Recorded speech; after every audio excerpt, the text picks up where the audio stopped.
First tonight, flags are flying at half-staff across Maine to mark exactly 2 years since Maine's worst mass shooting. Good evening. Thank you for joining us. I'm Greg Lagerquist. Governor Mills ordered the flags to half-staff to honor and remember all of the victims and survivors and heroic first responders. Now, on this day in 2023, 18 people died, 13 more wounded at 2 locations. All weekend events have been happening around Lewiston to remember what we lost, but also to honor the community's resiliency and unity as Lewiston strong. Now, there's no doubt the Lewiston mass shooting left a deep mark on many people around Maine. But for others, the memories of that day are particularly sharp and the pain especially deep. That is the case for family members and friends of those who died at Just-in-Time Recreation and Schmeggy's Bar and Grill. They include a father and his 14-year-old son, a husband and wife, a man who just graduated college and was out celebrating, and others who witnessed the gunman tried to stop him and died trying.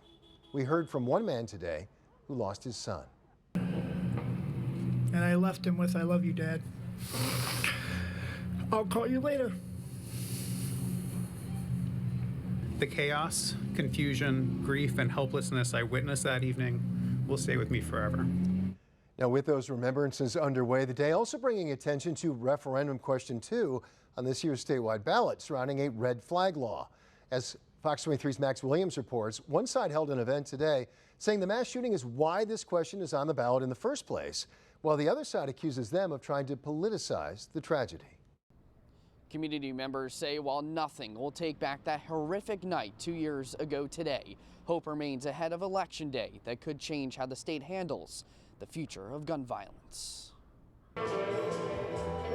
From grief, Not a day goes by that I don't think about him. to a call for change. Creating a safer future is a choice. At Trinity Episcopal Church in Lewiston, supporters of Question 2 held what they called an interfaith gathering to remember, but with a specific call to action. You cannot tell me that the laws in place 2 years ago when this shooting occurred are sufficient, because if they were sufficient, this event would not have happened. In just 10 days, voters will take to the polls and decide whether Maine's current yellow flag law does enough to help take away guns from people deemed to be a risk to themselves or others. Arthur Barnard lost a son in the shooting, and he supports what's known as an extreme risk protection order, or red flag law. Every other day you hear about a mass shooting. And it's always mental health. Of course it's mental health.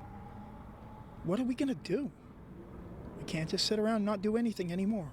But opponents of Question 2 are pushing back on claims a red flag law would have changed the outcome 2 years ago. They say Maine's yellow flag law wasn't used properly at the time. They also accuse organizers of this event of politicizing the tragedy. They are utilizing that information, twisting it, playing on people's emotions in order to encourage them to think that we need more laws in Maine, which we do not. Ultimately, it's going to be up to voters to decide on November 4th. In Lewiston, Max Williams, Fox 23 News at 10.